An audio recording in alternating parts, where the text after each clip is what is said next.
Dicen que los filósofos están locos, que pasan ensimismados, que se caen y tropiezan por andar mirando hacia las estrellas.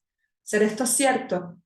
Y si lo fuera, ¿qué tan mala puede ser la locura en un mundo que hastía con tanta pretensión de normalidad? Les habla Liana. Sean bienvenidas y bienvenidos a una nueva temporada de su podcast preferido, Sin Filosofía.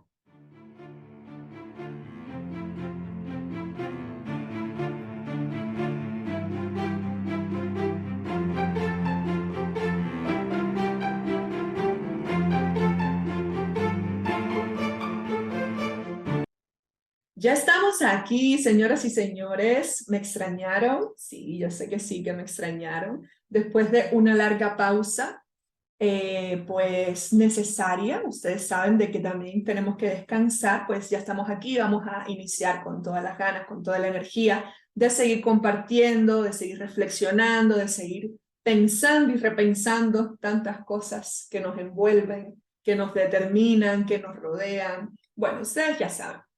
Y comenzamos con la cuarta temporada, una nueva temporada. Hemos hecho ya pues un recorrido bastante interesante, o al menos esa es la idea que yo quiero tener, que ha sido interesante pues este tiempo, llevamos ya un poquito más de un año con este podcast, y pues en esta temporada número 4 que he decidido titular Filosofía con Caramelos, y le puse este nombre porque estaba buscando pues la manera de hablar sobre cosas, de analizar cosas que no son comunes a todos, filosóficas, pero de una manera bastante sencilla. Ustedes saben bien que la esencia de este proyecto, la esencia de este podcast, es llevar la filosofía, llevar a la filosofía a todas, todos, todes, independientemente de nuestra área de especialización, independientemente de nuestro nivel educativo, independientemente de nuestras preferencias. El hecho de que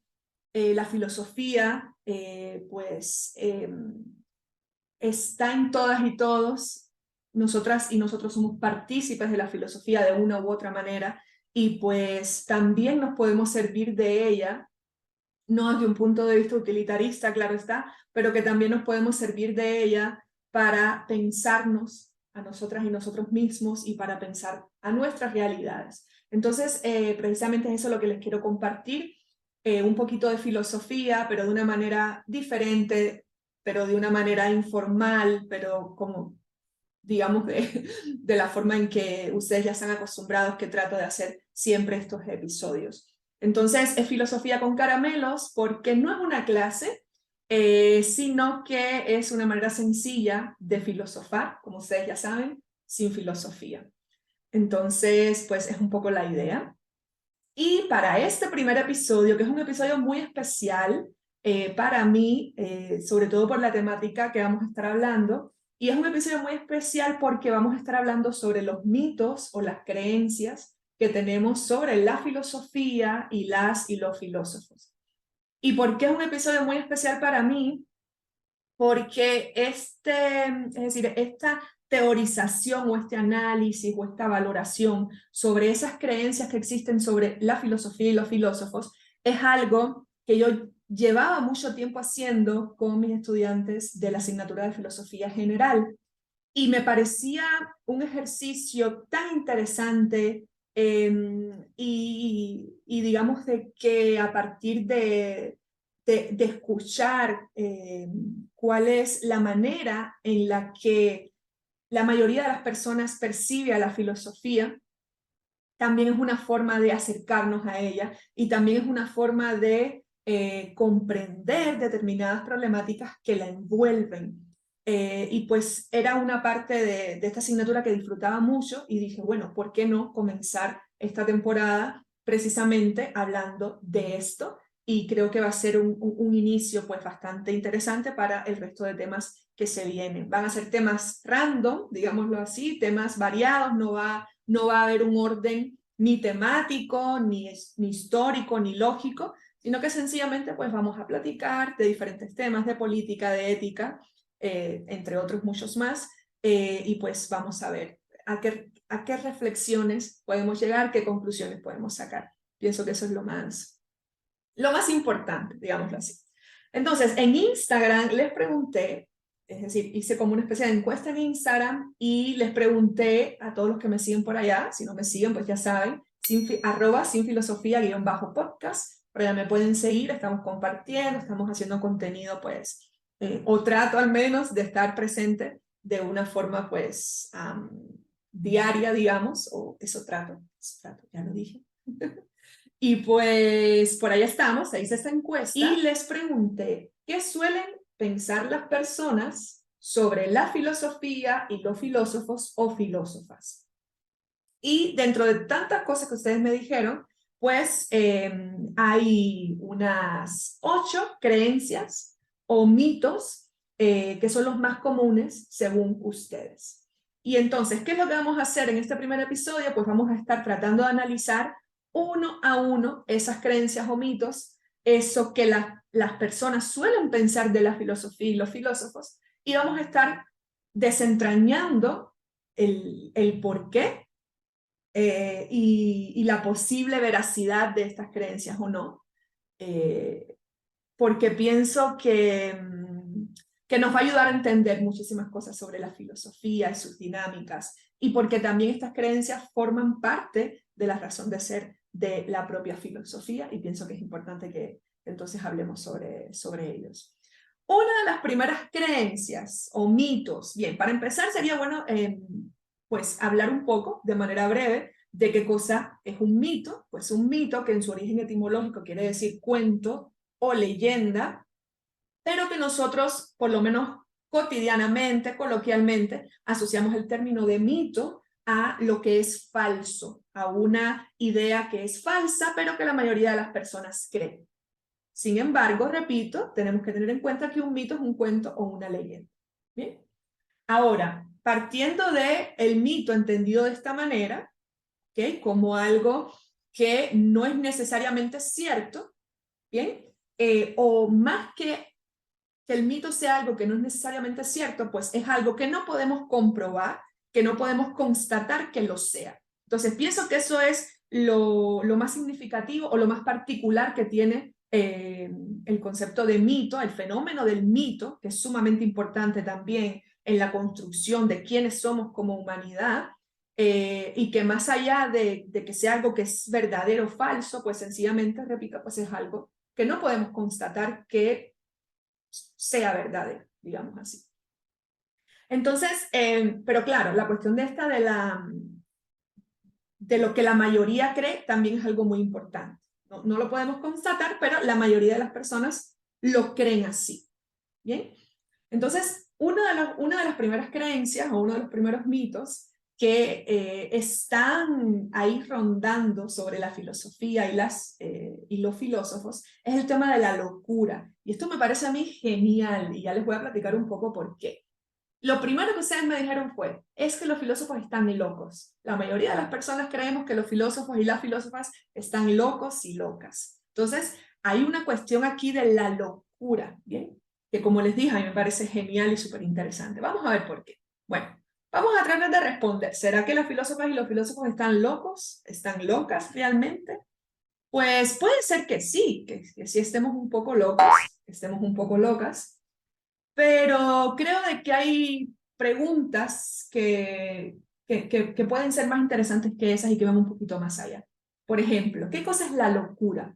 Vamos a iniciar por ahí, porque yo sí pienso que la filosofía tiene mucho de locura. La filosofía es loca, loquísima. ¿Y qué cosa es la locura? Digamos, si fuésemos a dar una definición, no vamos a dar una definición de una locura clínica, digamos, de una locura como un padecimiento mental, no, sino que vamos a hablar de la locura. Vamos a hablar de la locura de manera general, digamos. Y la locura, pues, es todo lo que se distancia de aquellas cosas que entendemos como normales. ¿Eh? Entonces aquí tenemos una relación aquí bastante interesante entre la locura y lo que es normal, o lo que nosotros entendemos que es normal. Entonces la locura se contrapone a lo normal o a la normalidad. Entonces, ¿qué es lo normal o qué es la normalidad? Pues es todo aquello que hemos consensuado que es correcto y quizás verdadero. ¿Bien? Pero más allá de su posible veracidad o no, pues es algo que entendemos que es correcto y que está bien. Y la locura, pues, vendría a ser todo lo que se distancia, todo lo que se aparta de ese consenso cultural y social, y lo que también niega ese consenso cultural y social que determinamos como normal.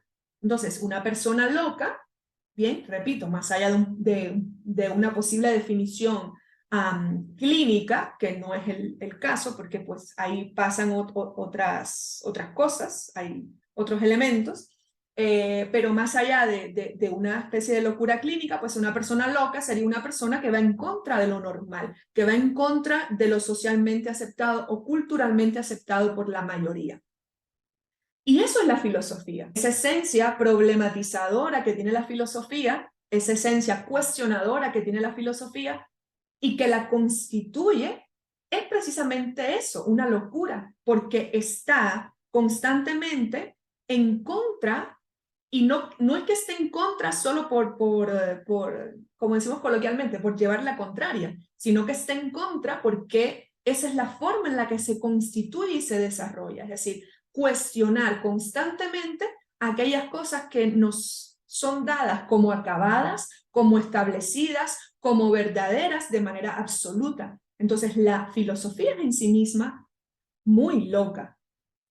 Claro, nosotros asociamos el tema de la locura a algo malo, o a algo negativo, o algo no necesariamente bueno, pero realmente no es así. Es decir, la locura, el elogio a la locura también hay que elogiarla hay veces, porque necesitamos de la locura, necesitamos ir en contra de lo socialmente y culturalmente establecido muchas veces, porque de ahí se genera el conocimiento, de ahí pues surgen nuevas maneras de entender la realidad, nuevas interpretaciones del mundo. Y este elogio a la locura, que es muy conocido, esta obra, el elogio de la locura, que es muy conocida por Erasmo de Rotterdam, por ejemplo, que se las recomiendo, si no la han leído, pues es un texto bastante fácil, creo que está en internet, pueden acceder a él de manera bastante sencilla. Elogio a la locura de Erasmo de Rotterdam. Esa es una obra que yo leí hace muchos años y desde que la leí pues me enamoré de esa obra porque es precisamente desde un punto de vista de la sátira, que también es algo que se utiliza mucho en la filosofía, la cuestión de la ironía, la cuestión de la sátira, se elogia la locura para hacer un cuestionamiento precisamente de aquellas cosas que hemos aceptado de manera dogmática, que no cuestionamos y que no son necesariamente de la manera en la que nos las han enseñado o de la manera en la que la hemos aprendido. Entonces, la locura viene a ser pues ese fenómeno de disidencia, ese fenómeno contestatario, ese fenómeno de rebeldía que va en contra de aquellas cuestiones ya establecidas, tradicionales, que nos dicen qué hacer. ¿Bien? Porque también la cuestión de la normalidad, que también está asociada al tema del mito, es decir, hay una cuestión de regulación ahí muy importante, hay una función normativa, hay una función de regular, ¿bien? Nuestro comportamiento, nuestras acciones, quiénes somos, qué hacemos, y la locura va en contra de esa regularidad, o de esa regulación, o de esa normatividad, trata de romper esa norma. Evidentemente, pues, si lo vamos a ver desde este punto de vista, la locura también llevada a un extremo, como todo, pues muchas veces no es algo bueno, pero sí, es decir, esa dosis de locura, por lo menos desde mi opinión, sí tiene que estar presente en lo que hacemos. Ese poquito del, como dice este dicho, que seguramente ustedes han escuchado, de poetas y locos y locas, pues todos tenemos un poco, y pues va un poco por ahí. Entonces, que los filósofos están locos, que la filosofía es una locura, pues sí, y qué bien, qué bueno, porque eso es precisamente lo que hace la filosofía, desde mi opinión, tan especial, tan particular. Bien, entonces sigamos siendo un poquito más locas y locos, por favor. Otro de los mitos y creencias que me estuvieron hablando y me estuvieron mencionando de manera bastante frecuente es que todos los filósofos son hombres viejos, raros, hippies y no se bañan. ¿Bien? Y esto me parece muy interesante porque, bueno, ustedes saben cómo funciona todo esto de la cultura memística. Hay muchísimos memes que nos hablan de cómo deben verse supuestamente los filósofos, que sí, dicho sea de paso, la mayoría se representan o son representados como hombres, es decir, de manera masculina, y la mayoría pues de estas referencias están en pues el que se droga, este hippie que va por la vida y no se peina, desenfadado porque hay cosas mucho más profundas que preocuparse por la superficialidad estética de nuestro ser o de lo que nos rodea, y cuestiones de este tipo. Pero vamos a tratar de desentrañar esto un poquito más, ¿verdad? Bueno, con el tema de la rareza, esto está muy asociado a lo que estábamos hablando de la locura, ¿bien? El loco, la loca, es una persona rara. ¿Por qué? Porque es lo mismo, va en contra de lo que entendemos como normal. Va en contra o hasta cierto punto choca, digamos, se enfrenta a lo que es aceptado por la mayoría social, culturalmente. ¿Bien? Entonces, esta cuestión de rareza, de lo diferente, pues está ahí implícita también.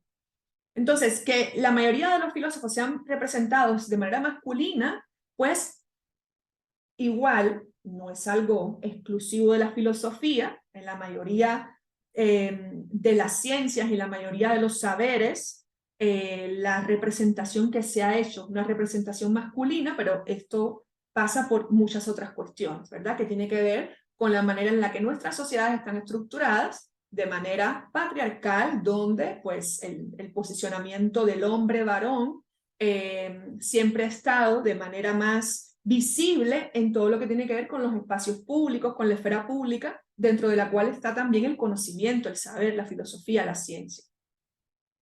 Pero en filosofía me atrevería a decir de que este rasgo de la masculinidad se note todavía en la actualidad un poco más, ¿bien? ¿Por qué? Porque se sigue pensando, quizás no de la misma manera, pero sí pienso, ustedes pues me dirán qué creen, ¿bien? No necesariamente tienen que estar de acuerdo conmigo, pero yo sí pienso que sigue estando pues ese substrato de, de pensar o de concebir de que el filósofo, para que sea un buen filósofo, tiene que ser hombre, tiene que ser varón, ¿bien?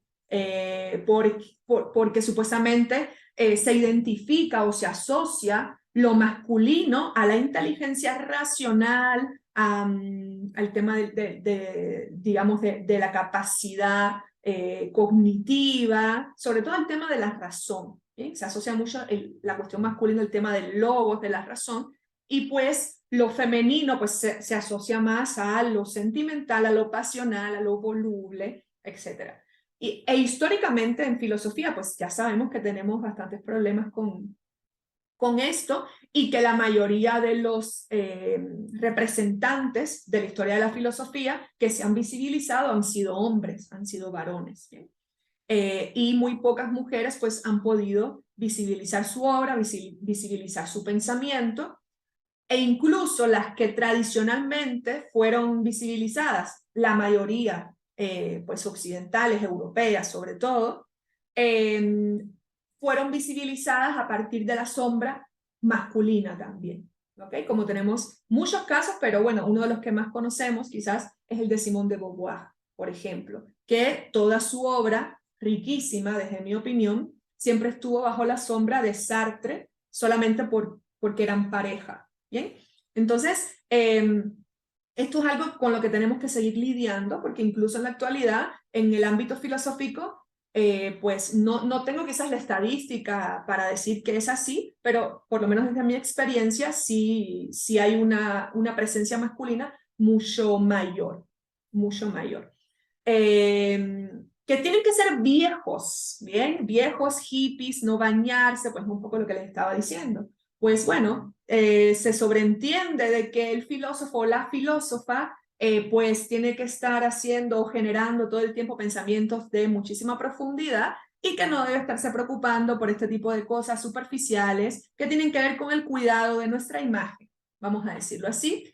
Y porque también, obviamente, hay muchísimos estereotipos y prejuicios en torno al filosofar, en torno al filósofo, a la filósofa, así, es decir, desde este punto de rebeldía, que tiene mucho que ver desde este punto de locura, desde este punto de vista de la rareza, y entonces pues pasa mucho por ahí.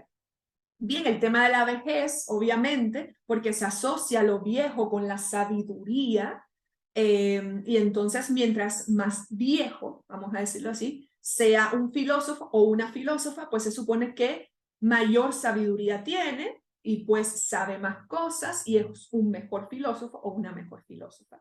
Es una idea porque está presente y que hasta cierto punto pues tiene determinada razón de ser. Bien. Esto de que no se bañan y tal, pues me parece muy interesante. Y también me parece muy interesante además el tema de la barba, que esto es una broma, no sé hasta qué punto sea tanta broma, ¿verdad? Pero es una broma para mí que yo hago constantemente y siempre digo que nosotros solemos pensar de que el filósofo, hombre, varón, tiene que tener una barba, ¿verdad? Porque es viejo, este tema de la vejez de la sabiduría, pues también se va a asociar al tema de la barba, una barba bien larga, ¿ok? Algo así como el pelo de Sansón. Y mientras más larga sea la barba, más se sabe de filosofía, es decir, el tamaño de la barba tiene que ir en proporción a el conocimiento que se tenga de filosofía o a la capacidad de filosofar. Bien, entonces los filósofos lampiños pues se encuentran ante esta dicotomía pues bastante compleja porque no tienen barba, entonces ¿qué pasa ahí con su conocimiento filosófico, verdad? Esto evidentemente es una jarana, una broma, pero que muchas veces pues todos estos estereotipos pues conforman ese imaginario que nosotras y nosotros pues vamos creando de las cosas. Obviamente sabemos de que esto no es así, ni tan siquiera voy a decir necesariamente porque no es así en lo absoluto, pero pues ustedes saben todo este tema de cómo construimos y nos representamos simbologías e imaginarios, es sumamente interesante.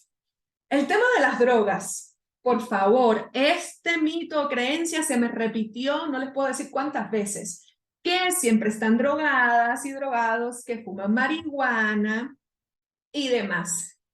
Yo tengo un episodio en la temporada número 2 que habla precisamente del tema de las drogas, hasta qué punto se asocia o no a la filosofía. Voy a aprovechar y dar promoción en este momento.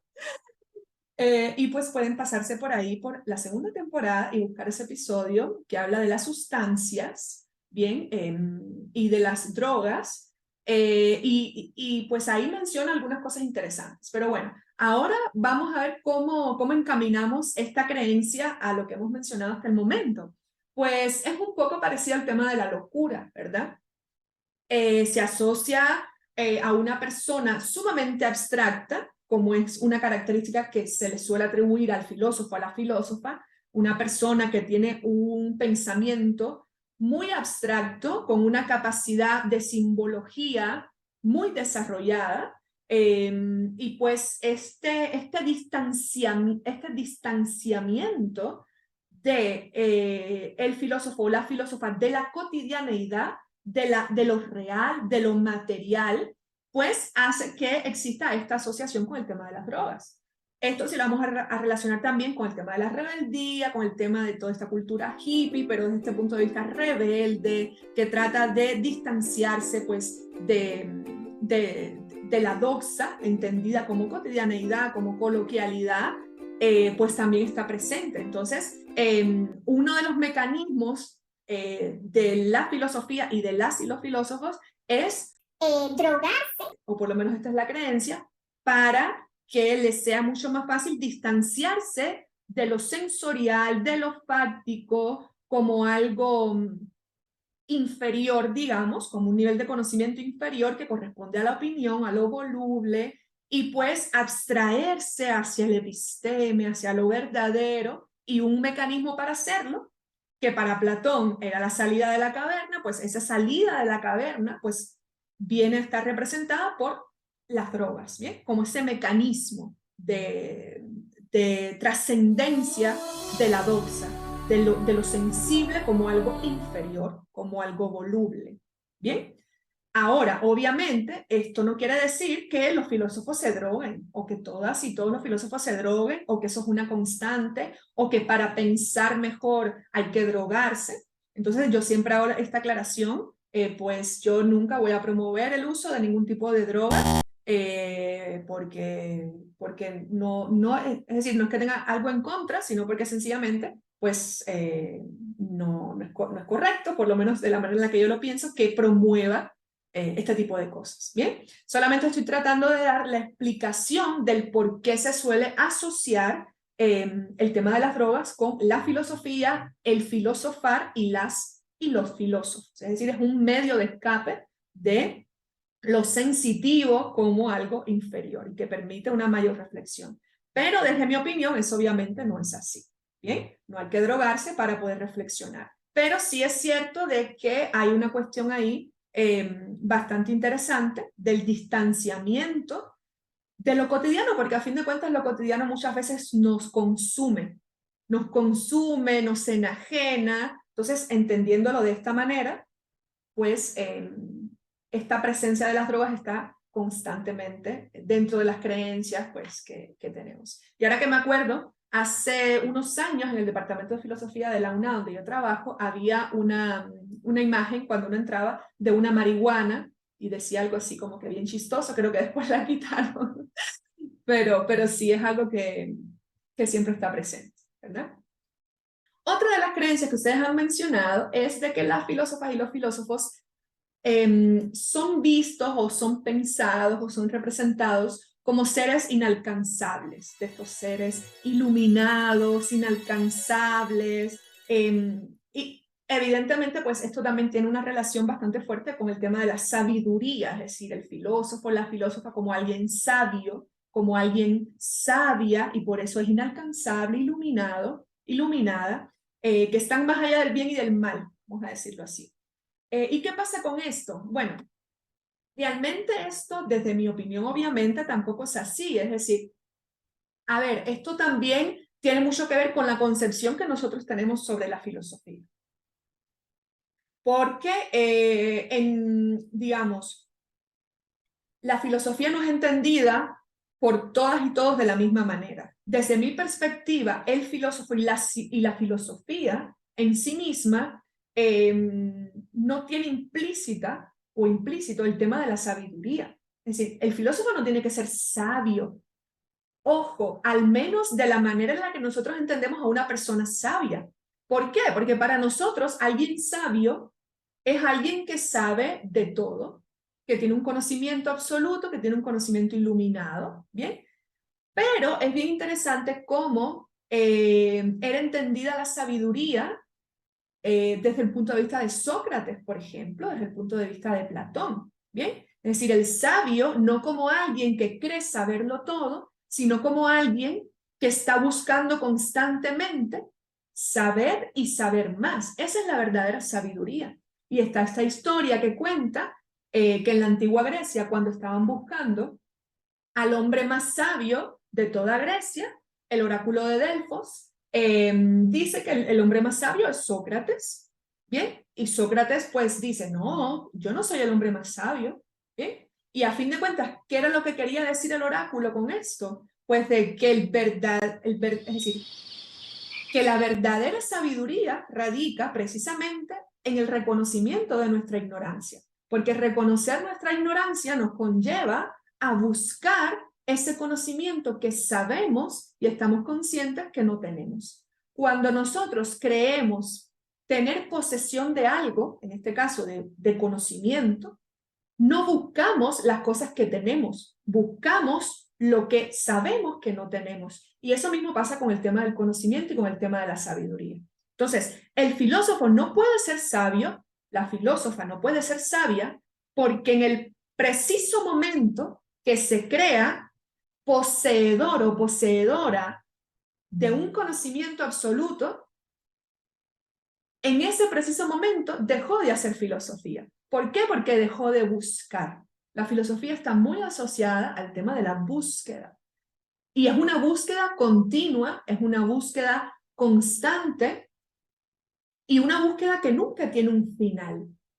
Y como yo siempre le digo a mis estudiantes, bueno, ¿y qué sentido tiene buscar algo toda la vida que nunca vamos a alcanzar, que nunca vamos a obtener? Pues porque lo interesante, y estoy segura de que esto está en el guión de muchas películas, lo interesante no es el final del camino, lo interesante es el camino, lo interesante es caminar, lo interesante es el proceso. Esa es nuestra, ¿cómo decir? Esa es la riqueza, ese es el trofeo que vamos a obtener. Bien, no caminamos para llegar al final, por lo menos filosóficamente hablando. Caminamos porque es el camino lo importante, es la búsqueda lo importante, porque aunque no lleguemos a un conocimiento absoluto que indique ese final del camino, sí en ese tránsito vamos a obtener muchísimas otras cosas que no pudiésemos obtener si no comenzamos esa carrera, aunque se pueda ver de manera pesimista,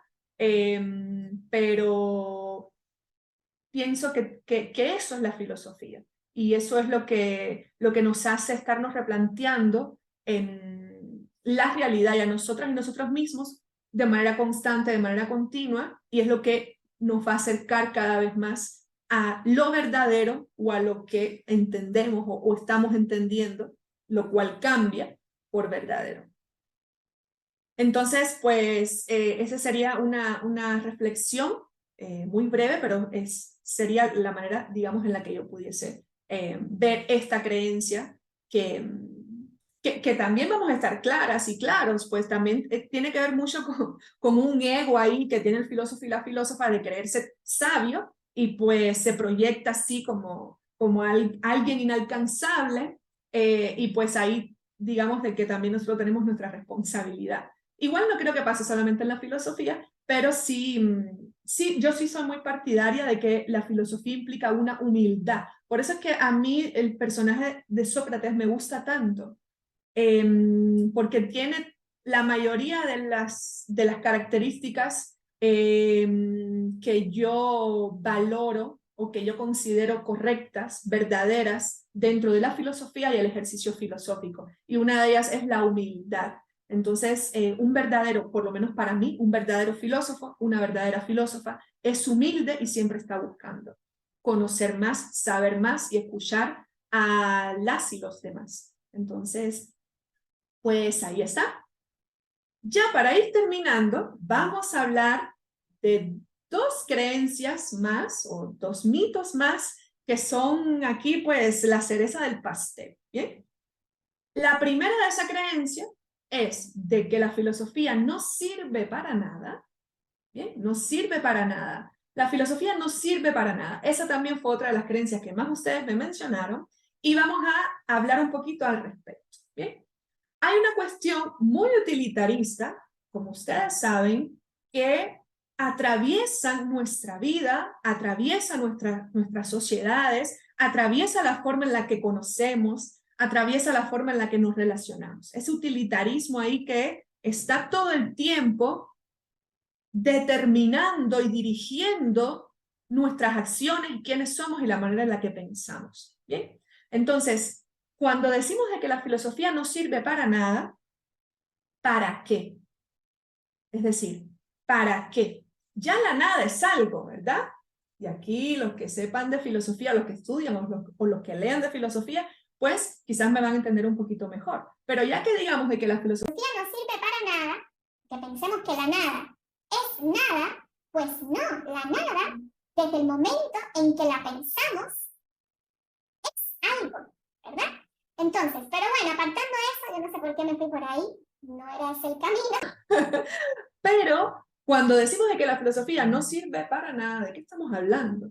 Bien, ¿qué es lo que nosotros entendemos por servir? Servirme de. ¿Qué es lo que nosotros entendemos por eso? Porque nosotros nos podemos servir de las cosas, de los saberes, de diferentes formas. Obviamente, cuando nosotros decimos de que la filosofía no nos sirve para nada, estamos hablando desde un punto de vista utilitarista, materialista, digámoslo así. Bien, es decir, la filosofía no nos sirve para nada porque no genera riqueza por sí misma, y es un hecho, ¿verdad? La filosofía no genera ningún tipo de riqueza material. Bien, no genera ningún tipo de riqueza material que nos permite o que nos permita satisfacer necesidades materiales básicas de nuestra existencia. Es decir, la filosofía nos genera alimentos para comer, la filosofía nos genera calzado para caminar, la filosofía nos genera ropa para abrigarnos, cuidarnos del frío. Pero lo que siempre se nos olvida, pero no es por culpa nuestra, sino es porque todo lo que nos rodea está estructurado para que se nos olvide, por eso la filosofía siempre está ahí tratando de recordárnoslo todo el tiempo, es de que hay riquezas que no son materiales, hay riquezas espirituales, hay riquezas artísticas, hay riquezas estéticas, hay riquezas éticas. Bien, hay muchos tipos de riquezas, no solamente la riqueza material o la riqueza económica. Entonces, la filosofía no sirve para nada materialmente hablando, económicamente hablando. Pues sí, es la verdad. Pero nos sirve, entendiendo la palabra servir de la manera más amplia posible, para muchas otras cosas que también son importantes, que me atrevería a decir que son muy importantes y que cada vez le damos menos valor. Aristóteles decía de que la filosofía es el saber menos útil, pero el más necesario. Entonces los dejo con esto para que sigan reflexionando al respecto. Y ya para terminar, porque los debo tener locos y locas, pero bueno, eso los vuelve más filósofos y filósofas. Ya para terminar, vamos a ver la última creencia o el último mito, que este es el más candela pura y que es algo que mis estudiantes todo el tiempo me están diciendo en todas las clases, que todos los filósofos son ateos. ¡Oh, Dios mío! ¿Por qué razón hay una asociación directa de la filosofía, del filosofar, de la filósofa y el filósofo con el ateísmo o con la negación de Dios? Bien, podemos hacer un episodio entero de esto, pero voy a tratar de darles algunos criterios que al menos yo considero son interesantes para poder entender por qué se cree esto. Bueno, lo primero es, contestando esta creencia o mito, obviamente les vuelvo a recordar de que todas estas cosas yo se las estoy compartiendo desde mi posicionamiento. Esa no es la verdad absoluta. Igual ustedes pueden pensar de una forma diferente. E igual hay muchos otros y otras que se dedican a la filosofía y que pueden tener también un pensamiento distinto al mío. Y de eso es lo que se trata.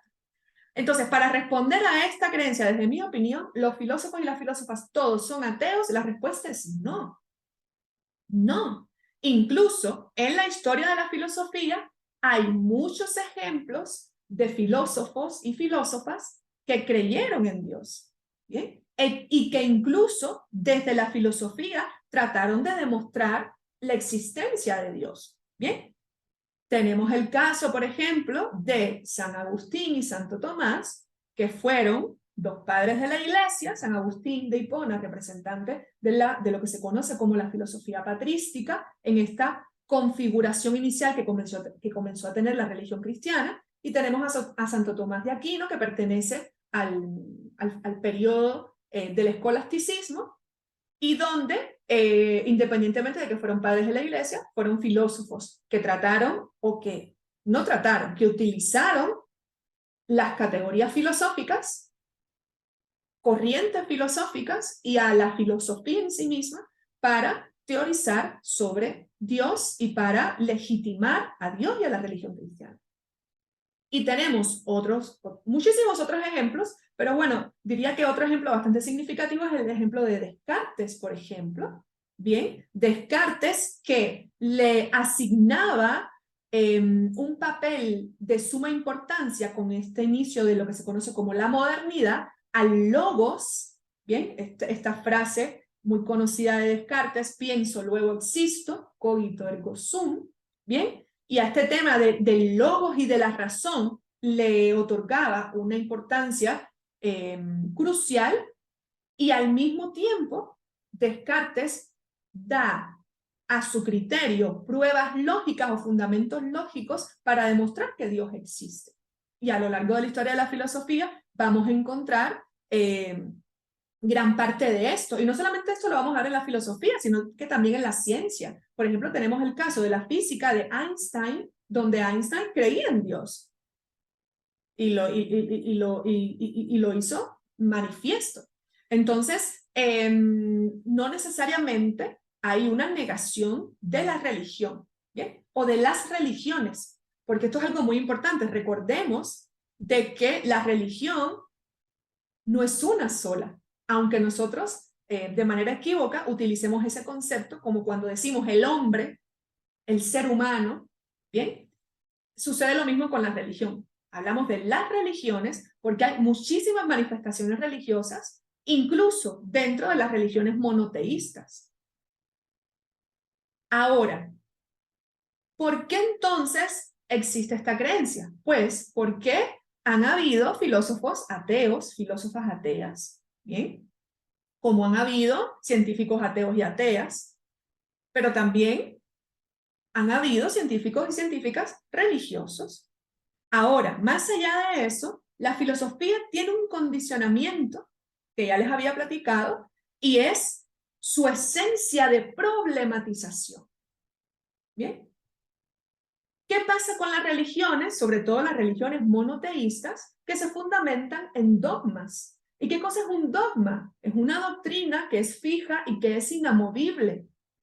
No admite cuestionamiento, por lo menos no de manera directa. ¿Y qué es lo que hace la filosofía? Cuestionar, pero no cuestiona solamente los dogmas religiosos, no cuestiona solamente a la religión como fenómeno social, que también es. Se cuestiona a sí misma incluso, porque es parte de su esencia. Pero como la religión no admite cuestionamiento directo, ni de sus principios, ni de sus dogmas, ni de sus procederes, evidentemente hay una pugna con la filosofía o con cualquier tipo de cuestionamiento filosófico o problematización filosófica.